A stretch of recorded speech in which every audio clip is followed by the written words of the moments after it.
G'day, I'm omdevaji, Sheshnag Yoga Center, sheshnag.com. What on earth is Kundalini? The Diary of an Awakening Man, from marijuana to nirvana. Next update, some of the conflict that I've experienced. There's a couple of things to keep in mind. I believe in God. I know there's a universal aspect of me that coordinates all of my experiences on a karmic level. So even the uncomfortable ones, they're all karma. Some people like good karma, some people avoid bad karma. It's all just pleasant or unpleasant. My sensuality trip's been gnarly, man, treacherous at times. The thing that I found most relevant and made me stick it out is that my lower self doesn't like displeasure, especially in this Western culture. So in that, I've actually overridden my desire to have an aversion to displeasure by leaning into uncomfortable experiences. There's a lot of confusion around the techniques, whether it's Tantra or Taoism. I'm still confused as hell whether I breathe into my genitals, do any PC contractions, or breathe out, lift it up, breathe the energy up. If you're breathing it into your genitals, how do you breathe it up? I'm really confused with the whole experience, but I persevere. In a week of trying the techniques, and this is on top of my anatomical infatuation, and so much so that I've spent 20 years trying to understand how I'm subtly anatomized. Cool word, eh? The anatomy that functions on a subtle level that connects me to God and my higher self, increases my awareness of myself and consciousness in general. So I've got an undying need or desire to understand the anatomy of the subtle energy system, understand myself. In that, I override my desire to escape from displeasure.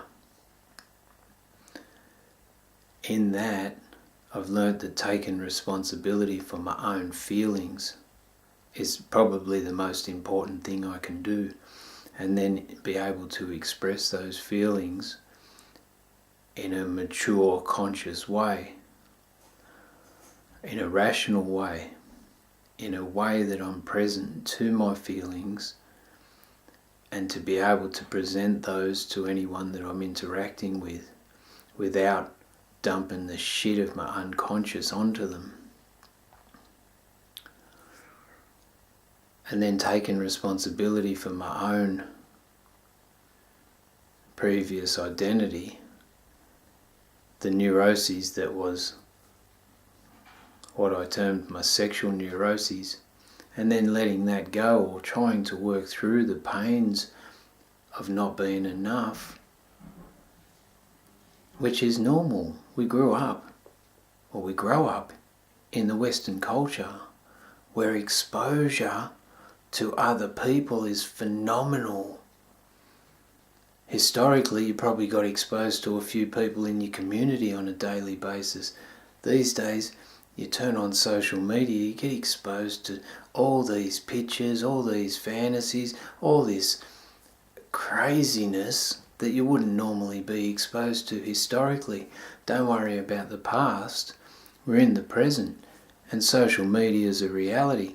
Being exposed to a whole realm of different things, and mostly people looking good, is a part of it. That exposure creates within the average person the insecurities around inadequacy, around not being enough, especially if you're exposed or in a relationship where you confronted by their past, and that brings up your own stuff. It's not necessarily about their past, it's about your own shit, my own shit coming up. That's been a gnarly part, and to watch myself in the response to that gnarly stuff, or in the gnarliness of my stuff coming up, it's phenomenal. So I've taken responsibility for my victimization stuff, taken responsibility for my own power, working towards my own empowerment. In that, cultivation of sexual energy is almost paramount. It's confrontational as hell, but in the first week of practicing these techniques without any inhibitors such as being stoned, I have actually ejaculated twice without orgasm, maintaining the erection. It's weird because it just drips out rather than shoots out, but in that I didn't lose any energy or vitality, which is contrary to the teachings of the tantric philosophy where they say keep the seed. So that's a part of the confusion. I'm only working through it as I go through the process myself in a diary format. I've found it really confusing, and that's on top of my anatomical interpretation of working in the medical field and studying yoga, because previous times, several times in my life, I've actually urinated, and then at the end of the urination some semen has come out, not with my penis erect, even though I'm a firm believer you can urinate with an erect penis, but following the urination, drops of semen come out. The medical industry and doctors think that that's not possible. I'm telling you, it's possible. Yoga people, yoga practitioners and acharyas, teachers, they say it's normal. I'm confused. I'm just trying to work it out for myself. I don't know what the outcome will be, but this is the next installment of the diary vlog, which is the new catchphrase, as well as the awakened masculine. I hope it's not too long. I'll make another diary in a day or two, a couple of days down the track, maybe in a week. Try and keep the progress happening, try and keep it focused on where I'm at. Hopefully my sexual interaction will improve as my own centeredness in my own alignment provides me with power of being myself.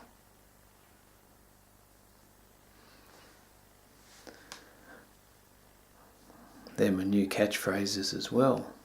Embodied fusion equals centered alignment in one's own power. God knows I'm trying, and I'm sharing this in my own hope that it may be relevant, mainly for my son. And then if anyone else benefits from it, then that's cool too. Hopefully it's one of those situations where I don't have a men's circle or a men's triangle at the moment, so I don't have the ability to express my concerns, especially living in Tasmania. There's communities, but there's one that I'm going to have to form around men talking about this sort of thing and working towards a more connected form of sensuality and embodied fusion. Peace. Share the world. Om Namah Shivaya. Har Har Mahadev. Har Har Mahadev. Har Har Mahadev. Sheshnag.com. What on earth is Kundalini?